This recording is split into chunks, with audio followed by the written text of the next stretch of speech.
Hi hello నమస్తే అందరికీ welcome to my channel Ganna stories world. స్టోరీ చదివే ముందు ఛానల్ని సబ్స్క్రైబ్ చేసుకొని స్టోరీకి లైక్ చేయండి. ఇక స్టోరీలోకి వెళ్ళిపోదాం. నీ జతగా నేనుండాలి. ఎపిసోడ్ 17. భవి, నీకు ఓ సంబంధం వచ్చింది. నీకు పెళ్లి చేయాలి అని అనుకుంటున్నాం అన్నారు వెంకట్ గారు ఇంకా సూరజ్. నాకు ఇప్పుడే పెళ్లి చేసుకోవడం ఇష్టం లేదు నాన్న అని డైరెక్ట్గా చెప్పేసింది భవి. ఇప్పుడు కాకపోతే ఇంకా ఎప్పుడు పెళ్లి చేసుకుంటావు భవి? అబ్బాయి నాకు తెలిసిన వాడే, నాకు చాలా క్లోజ్ ఫ్రెండ్. నీ ఫోటో చూసి ఓకే చేసేశాడు. నువ్వు చాలా బాగా నచ్చావు అతడికి. వెల్ సెటిల్డ్ ఫ్యామిలీ, వాడిది కూడా మంచి జాబ్. ఇంకా ఎందుకు వద్దంటున్నావు నువ్వు అన్నాడు సూరజ్. అతడు ఎలాంటి వాడైనా నాకు ఇప్పుడు అప్పుడే పెళ్లి చేసుకోవడం ఇష్టం లేదు బావా అంది భవి. ఇప్పుడు వద్దు అంటే అన్నాడు సూరజ్. ఇప్పుడు వద్దు అంటే వద్దు అంతే. నాకు ఇంకా జాబ్ చేయాలని ఉంది. ఇప్పుడు పెళ్ళైతే నేను నా జాబ్ మానేయాల్సి వస్తుంది. కాబట్టి నేను ఇంకా కొన్ని రోజులు జాబ్ చేశాక అప్పుడు పెళ్లి చేసుకుంటాను అంది భవి. అబ్బాయికే పెద్ద జాబ్ ఉందంట, ఇంకా నువ్వెందుకు అలా పని చేయడం అవసరమా అన్నారు సరిత భవి అమ్మ. అమ్మ, నాకు ఇప్పుడే పెళ్లి చేసుకోవడం ఇష్టం లేదు అని చెప్పాను కదా, మళ్ళీ ఈ గోల్ ఏంటి? నాకు రాక వస్తే నన్ను కనీసం ప్రశాంతంగా కూడా ఉండనివ్వరా? నేను రావడం మీకు ఇష్టం లేకపోతే చెప్పండి, ఇంకోసారి ఇక్కడికి రాను అంది భవి కోపంగా. సరిత తనకి ఇప్పుడే పెళ్లి చేసుకోవడం ఇష్టం లేదని చెప్పింది కదా, కొన్ని రోజులు తనకి కూడా టైం ఇద్దాం. ఇక నువ్వు తనని ఏం అడగకు అన్నారు వెంకట గారు. ఇక భవికి వాళ్ళందరి దగ్గర ఉండాలి అనిపించక రూమ్లోకి వెళ్ళిపోయి డోర్ లాక్ చేసుకుంది. అప్పుడే హర్ష కాల్ చేయడంతో తన కోపాన్ని కంట్రోల్ చేసుకొని ఫోన్ లిఫ్ట్ చేసి హా నాని అంది. హర్ష భవి వాయిస్ కనిపెట్టి ఏంటే వాయిస్ అలా డల్గా ఉంది, ఏమైంది అని అడిగాడు అనుమానంగా. ఏం లేదురా, జర్నీ చేశాను కదా, కాస్త హెడేక్గా ఉంది. ఇప్పుడే కాస్త రెస్ట్ తీసుకుందామని అనుకుంటున్నాను, నువ్వు కాల్ చేసావని చెప్పింది. ఓ ఓకేనే, డిస్టర్బ్ చేశాను అయితే, పడుకో, నేను మళ్ళీ కాల్ చేస్తాను అన్నాడు హర్ష. పర్లేదురా చెప్పు, ఊరికే కాల్ చేసావా, ఏమైంది, ఏమైనా తిన్నావా అని అడిగింది భవి. తిన్నానే, నువ్వు తిన్నావా? తినేసాను నాని. సరే పడుకో అయితే, నేను నైట్ కాల్ చేస్తానులే అన్నాడు హర్ష. ఓకే నాని, బాయ్ అని ఫోన్ కట్ చేసింది భవి. ఫోన్ కట్ చేశాక ఇప్పుడే పెళ్ళంటూ నాకు ఇంత ట్విస్ట్ ఇచ్చారేంటి వీళ్ళు? నా లవ్ స్టార్ట్ అయ్యే 2 months కూడా అవ్వలేదు, ఇప్పుడే ఇంత పెద్ద షాక్ తగిలింది. ఇప్పుడు నానికి ఈ విషయం చెప్తే ఎలా రియాక్ట్ అవుతాడో ఏంటో అనుకుంటూ ఉంది భవి. అలా నైట్ భోజనాల దగ్గర కూడా భవి ముభావంగానే కనిపించింది అందరికీ. భవి రోజు రాత్రి పడుకోవడానికి తన రూమ్లోకి వెళ్తుండగా భవాని పిలిచింది భవిని. ఏంటక్క అంటూ వచ్చింది భవి. ఏంటి భవి నువ్వు చేస్తుంది? నీకోసం మీ బావగారు అంత పెద్ద సంబంధం తీసుకొస్తే డైరెక్ట్గా వద్దు అని చెప్తావా? ఇదేమైనా బాగుందా నీకు అంది భవాని చెల్లితో. అరే నాకు ఇష్టం లేదు, ఇప్పుడు ఎలా పెళ్లి చేసుకోమంటావక్క? ఇష్టం లేదంటే ఎవరైనా ప్రేమిస్తున్నావా అని అడిగింది భవాని డైరెక్ట్గా. అదేం లేదులే అంది భవి మెల్లిగా. మరి ఇంకేంటి నీ ప్రాబ్లం పెళ్లి చేసుకోవడానికి? చెప్పాను కదా, నాకు ఇంకా కొన్ని రోజులు జాబ్ చేయాలని ఉంది, అందుకే అని చెప్పింది భవి. అదే అంత కష్టం నీకెందుకు అంటున్నా. హాస్పిటల్లో పనిచేయడం అదంతా ఇప్పుడు అవసరమా? వాళ్ళది వెల్ సెటిల్ ఫ్యామిలీ అని చెప్పారు కదా, మీ బావ బయట పనికి వెళ్ళాల్సిన అవసరం కూడా లేదు. వాళ్ళే చాలా ఆస్తి ఉన్నవాళ్ళు, నిన్ను కాళ్ళ కింద పెట్టకుండా చూసుకుంటారు అని చెల్లికి నచ్చ చెప్పడానికి ప్రయత్నించింది భవాని. భవాని చెప్పేవన్నీ వింటూ సైలెంట్గా ఉంటుంది భవి. చూడు భవి, మీ బావగారు ఎప్పుడూ నీ మంచి కోసమే ఆలోచిస్తారు, కాబట్టి నువ్వు బాగా ఆలోచించుకొని మంచి డెసిషన్ తీసుకో అని చెప్పింది భవాని. భవి ఏం మాట్లాడకుండా ఇక తన రూమ్కి వెళ్ళిపోయి, దేవుడా ఇంత తలనొప్పి వచ్చి పడింది అంటారా నాకు, ఇప్పుడు నేనేం చేయాలి అనుకుంటూ ఉంది భవి. ఆ టైంకి హర్ష మెసేజ్ చేశాడు. ఓయ్ ఫ్రీగా ఉన్నావా, కాల్ చేయనా అని. ఆ మెసేజ్ చూసి భవినే కాల్ చేసింది హర్షకి. ఏం చెప్తున్నావే, డిన్నర్ అయిందా అని అడిగాడు హర్ష. అయింది హర్ష అంది భవి. ఇప్పుడు చెప్పు, ఏంటి మ్యాటర్? మధ్యాహ్నం ఎందుకు డల్గా మాట్లాడావు? మీ ఇంట్లో వాళ్ళు ఏమైనా అన్నారా అని అడిగాడు హర్ష. ఏదో పెళ్లి చూపులు పెళ్లి సంబంధం అంటూ మాట్లాడుతున్నారా వీళ్ళు, నాకేం చెప్పాలో అర్థం కావట్లేదు అంది భవి. అనుకున్నానే, నీ వాయిస్లో చేంజ్ వచ్చినప్పుడే అనుకున్నాను ఇలాంటిది ఏదో జరిగి ఉంటుంది అని. మరేం చెప్పావే నువ్వు అని అడిగాడు హర్ష.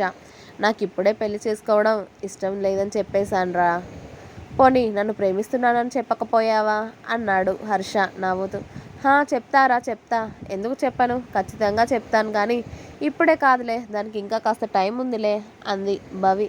అదే ఎప్పుడు చెప్తావే అని అడిగాడు హర్ష. అరే నీకు ఇప్పుడిప్పుడే కొరియోగ్రాఫర్ ఛాన్సులు వస్తున్నాయి కదా నాని, నువ్వు కూడా మంచి కొరియోగ్రాఫర్గా పేరు తెచ్చుకున్నాక అప్పుడు మా వాళ్ళకి చెప్తాను, అప్పుడైతే మనకి ఏ అడ్డు ఉండదు కదా, వాళ్ళకి నువ్వు ఏ పని చేయడం లేదు అని కారణం చెప్పడానికి అంది భవి. అంటే ఇప్పుడు నువ్వు కూడా నాకు పని లేదని అనుకుంటున్నావు కదా అన్నాడు హర్ష. అయ్యో నాని నేను అలా అనలేదురా అంది భవి. నువ్వు ఎలా అన్నా నీ ఉద్దేశం నాకు అర్థమైంది లేవే అన్నాడు హర్ష. అది కాదు నాని నేను అలా అనలేదు అంది భవి. నువ్వు ఎలా అన్నాను ఉద్దేశం నాకు అర్థమైంది లేవే అన్నాడు హర్ష. అరే చెప్పేది విను నాని, ఎందుకు నీకు నువ్వే ఏదేదో ఊహించుకుంటున్నావు? నువ్వేం చెప్పాల్సిన అవసరం లేదు లేవే, నువ్వు నా గురించి ఏమనుకుంటున్నావో నాకు చాలా బాగా అర్థమైంది అని హర్ష ఫోన్ పెట్టేశాడు. హలో నాని, నాని అని ఇక్కడ భవి పిలుస్తూనే ఉంది కానీ హర్ష కట్ చేశాడు. మళ్ళీ భవి ఎన్నిసార్లు కాల్ చేసినా కూడా హర్ష ఫోన్ లిఫ్ట్ చేయలేదు. లాస్ట్కి ఫోన్ స్విచ్ ఆఫ్ చేశాడు భవి కాల్ చేస్తుంది అని.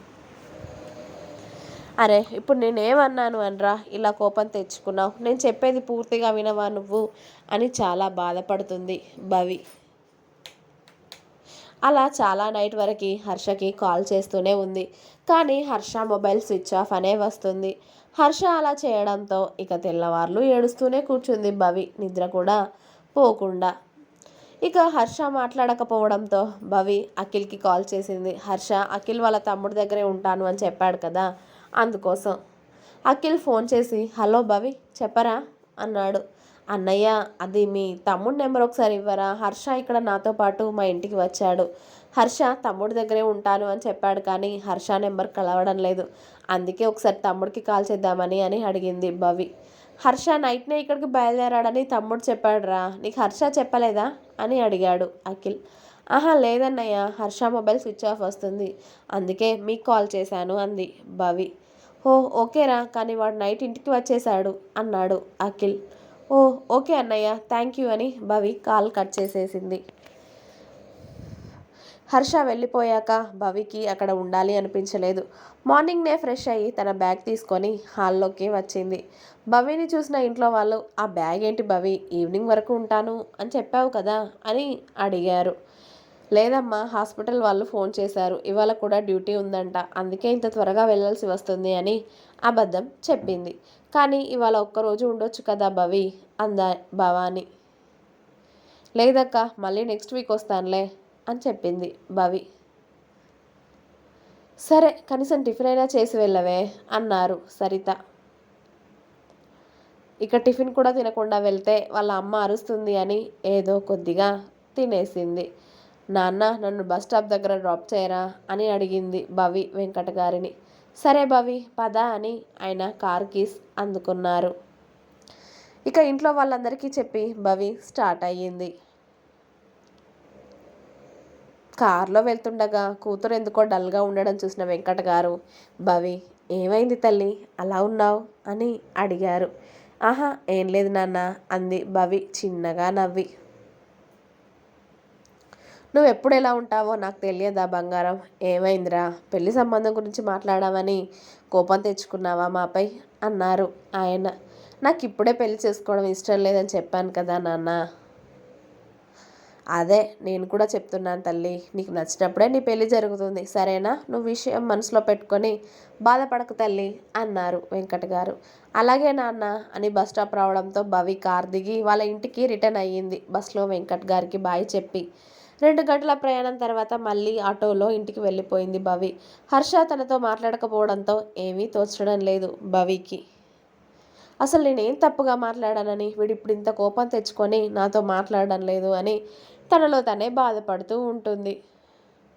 ఆ రోజంతా కూడా హర్షకి ఫోన్ ట్రై చేస్తూనే ఉంది కానీ ఫోన్ ఇంకా స్విచ్ ఆఫ్లోనే ఉంది. అఖిల్కి కాల్ చేస్తే ఆ రోజు డ్యాన్స్ క్లాస్కి కూడా రాలేదు అని చెప్పాడు.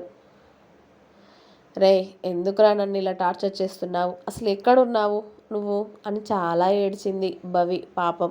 ఆ తర్వాతి రోజు తనకి డ్యూటీ ఉండడంతో డల్గానే హాస్పిటల్కి బయలుదేరింది. తన హాస్పిటల్లో ఉంది అన్నమాట కానీ తన మనసంతా హర్ష దగ్గరే ఉండిపోయింది. తన డ్యూటీ ఎప్పుడెప్పుడు అయిపోతుందా, సాయంత్రం ఎప్పుడవుతుందా అని ఎదురు చూస్తుంటుంది భవి. అలా సాయంత్రం అవ్వగానే తన డ్యూటీ అయిపోయాక కిందికి పరిగెత్తి తన స్కూటీ దగ్గరికి వెళ్ళి ఫాస్ట్గా డ్రైవ్ చేస్తూ ట్రాఫిక్ని అంతా దాటుకొని హర్ష వాళ్ళ డ్యాన్స్ క్లాస్ దగ్గరికి వెళ్ళింది. స్కూటీ పార్క్ చేసి లోపలికి వెళ్ళేసరికి అఖిల్ ఇంకా మార్టిన్ ముందు రూమ్లో సాంగ్స్ పెట్టుకొని పాడుతూ ఉన్నారు. ఆయాసపడుతూ వచ్చిన భవిని చూసిన ఇద్దరు సాంగ్స్ ఆఫ్ చేసి, ఏంట్రా భవి, ఏమైంది అని అడిగారు. ఆహా, ఏం లేదన్నయ్య, హర్ష ఉన్నాడా ఇక్కడ అని అడిగింది. ఉన్నాడురా, పొద్దున్నుండి అదిగో ఆ రూమ్లోనే ఉన్నాడు అని చెప్పాడు అఖిల్. సరే అన్నయ్య అని భవి ఫాస్ట్గా రూమ్లోకి వెళ్ళింది. భవి వెళ్ళేసరికి హర్ష చైర్లో కూర్చొని వెనక్కి వాలి కళ్ళు మూసుకొని ఉన్నాడు. భవి హర్ష దగ్గరికి వెళ్ళి అతడు కాలర్ పట్టుకొని లేపి హర్ష చెంప పైన గట్టిగా కొట్టింది. భవి కొట్టిన సౌండ్కి ఇక్కడ బయట అఖిల్ ఇంకా మార్టిన్ ఒకరి మొహం ఒకరు షాకింగ్గా చూసుకున్నారు. ఇంకా ఉంది, నెక్స్ట్ ఎపిసోడ్ రేపు వస్తుంది, వెయిట్ చేయండి. అలాగే మీకు కనుక నా స్టోరీస్ నచ్చినట్టయితే ప్లీజ్ లైక్ చేయండి, షేర్ చేయండి, కామెంట్ చేయండి, సబ్స్క్రైబ్ చేసుకోవడం మాత్రం ఎట్టి పరిస్థితుల్లో మర్చిపోవద్దు. ప్లీజ్ సబ్స్క్రైబ్ మై ఛానల్ గనా స్టోరీస్ వరల్డ్. నెక్స్ట్ ఎపిసోడ్స్ కోసం ఛానల్ని సబ్స్క్రైబ్ చేసుకోండి. Thank you, bye.